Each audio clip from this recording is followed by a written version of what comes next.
मैं कहूं कि अगर 10 टॉप लेवल के वकीलों की लिस्ट बनाई जाए, बहुजन समाज के अम्बेडकरवादी वकीलों की लिस्ट बनाई जाए, जिनको बाबा साहब डॉक्टर अम्बेडकर के संविधान को बचाए रखने के लिए रात भर नींद ना आती हो, दिन भर चैन ना आता हो, उनमें एक नाम है, वो है महमूद प्राचा। जोरदार ताली के साथ महमूद प्राचा जी का स्वागत।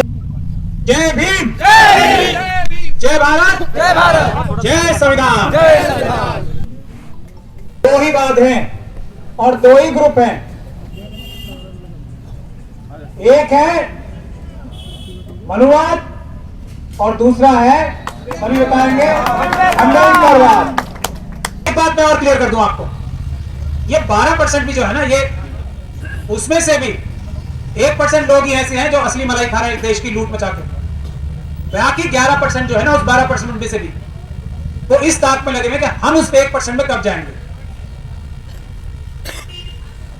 लेकिन अगर देश की सारी जगहों पे एक बात तय हो जाएगी कि देश में हर जगह, आप हर पेड़ के ऊपर, हर ऑफिस के अंदर, हर घर के अंदर, हर सड़क के ऊपर, हर जगह के ऊपर अगर आप अम्बेडकरवाद और मनुवाद देखने लगोगे, आदि समस्याओं का हल हो जाएगा। हर जगह पे आपकी आंखें, आपके कान, आपकी सारी इंद्रियां हर जगह अम्बेडकरवाद और मनुवाद देखने लगेगी तो आप में सॉल्यूशन लाने की सामर्थ्य आ जाएगी, समस्याओं का समाधान करने का सामर्थ्य आ जाएगा।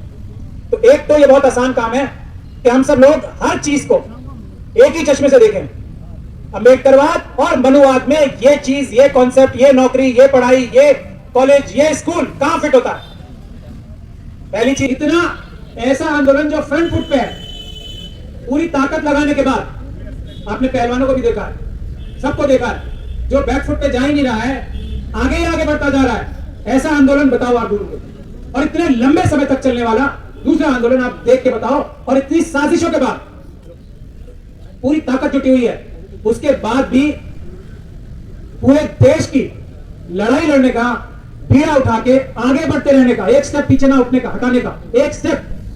दूसरा आंदोलन मुझे बताओ, फिर मैं आपको बताऊंगा आप देश की बेटी हो या नहीं है। आप सब बताते हैं, आपको किसी ने दूसरा देखा।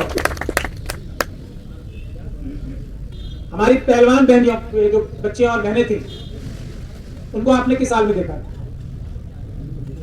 रोते हुए देखा है ना? ये डॉक्टर ऋतु को रोते हुए देखा है? नहीं देखा। फिर भी ये कह रही है कि मेरा आंदोलन सफल नहीं। नौकरी नहीं चाहिए अपनी, मुझे न्याय चाहिए, और अपने लिए नहीं, सबके लिए चाहिए। अब ये तो ये ऐसे कह रही है, ये गोलगप्पा है, और जो 2500 साल की जो व्यवस्था चल रही है वो खत्म करके इनके हाथ में ला के दे देंगे वाइस चांसलर साहब के लिए न्याय। वो बता रही हैं कि मुझे सफलता नहीं मिल रही है। देख लीजिए, ये लोग खड़े हैं पूरे देश में जाके, आप किसी विश्वविद्यालय में आज डॉक्टर ऋतु का नाम पूछ लें तो वो आपको बताएगा कि वो एक महिला है जो वहां पे पूरे हजारों दुश्मनों के सामने खड़ी है तन पे। इससे बड़ी सफलता क्या होगी बहुजन आंदोलन की? बाकी सब जगह तो पार्लियामेंट में गए बड़े हमारे लोग, बड़े बड़े वोटों से जीत के गए, कान पकड़ के निकाल दिए गए, कुछ भी नहीं कर पा रहे, निकाल दिए गए ना। ये कान पकड़ के निकालना ही हुआ ना, अनुवादियों ने कान पकड़ के सबको निकाल दिया बाहर से, जाओ 150 लोग जाओ, कुछ नहीं कर पा रहे। और सारे मनुवादी ताकतें मिलकर इस आंदोलन का कुछ नहीं कर पाए, फिर भी ये कह रहे हैं सफल नहीं हो सकता। इस आंदोलन का सारे मनुवादी मानसिकता के लोग मिलकर भी कुछ नहीं कर पा रहे। और बताओ आप कौन सी सफलता चाहिए? आ रही न्याय की सफलता भी आ रही है, सबके लिए न्याय की सफलता भी आ रही है। और हम लोग यहां खड़े होकर हर उस मजलूम को आवाज देते हैं जो शायद अपने आप को किसी गलतफहमी में था कि हम SC ST OBC और माइनॉरिटी के तो हैं, लेकिन हम मार नहीं खाएंगे, हमारे साथ मनुवादी वो व्यवहार नहीं करेंगे जो डॉक्टर ऋतु और हमारे जैसे दूसरे लोगों के साथ कर रहे हैं। तो नजर आ गया ना पहलवानों को, आए यहां पर, ये हम दावत दे रहे हैं, हम तो लड़ी रहे हैं उनकी बात।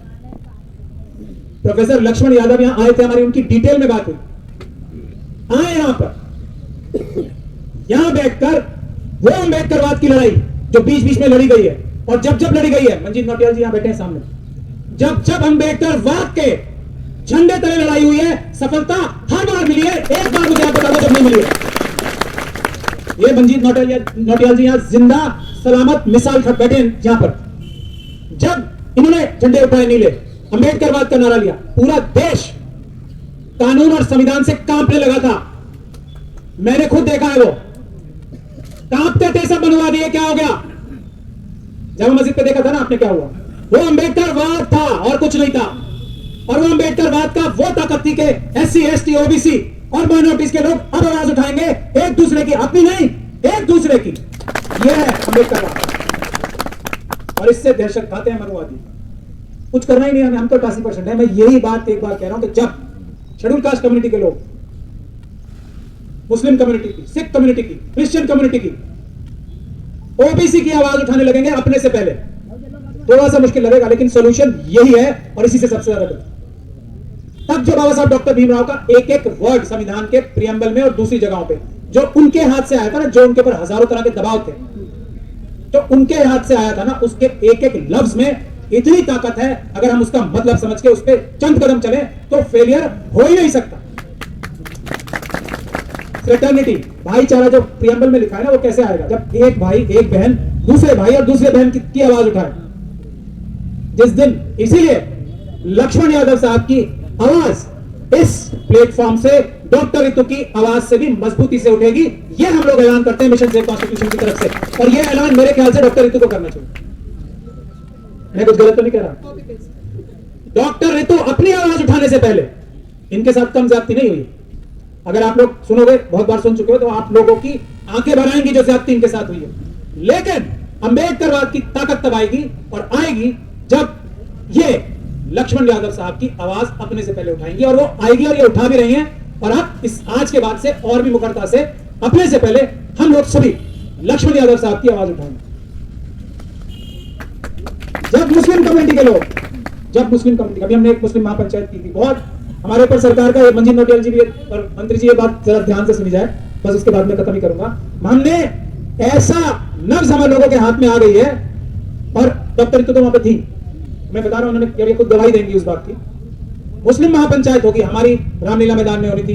भाई सरकार बोल रही है कि हम तुम्हें सारे टीवी चैनल सब कवर करेंगे, तुम्हें ये देख लीजिए क्या आ रही है बात, और बसें कम पड़ जाए आपके पास, बसें हम देंगे, कुछ और चाहिए हमें बताओ, हम करेंगे आपका पूरा मुस्लिम, ऑल इंडिया मुस्लिम महापंचायत कामयाब हम करेंगे। लेकिन शर्त एक है, ये जो आपने मुस्लिम महापंचायत में अपने मुस्लिम भाइयों के डिमांड से भी पहले SC ST OBC माइनॉरिटी के, दूसरे माइनॉरिटी के लोगों की डिमांड्स अपने से भी ऊपर रख रखी हैं, ये खत्म कर दो, सिर्फ मुसलमानों की आवाज उठाओ, सरकार तुम्हें हर मदद करेगी।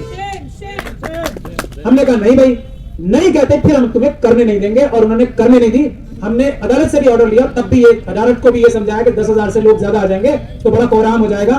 लेकिन हमारे पास और पुलिस की रिपोर्ट ये थी कि 80,000 से भी ज्यादा लोग आने वाले थे। तो हमने कोर्ट की अवमानना से बचने के लिए, और मैं अब आपको बता रहा हूं, देख लीजिए, यही की है जब मुस्लिम महापंचायत में डॉक्टर रितु बोलने के लिए खड़ी हुई।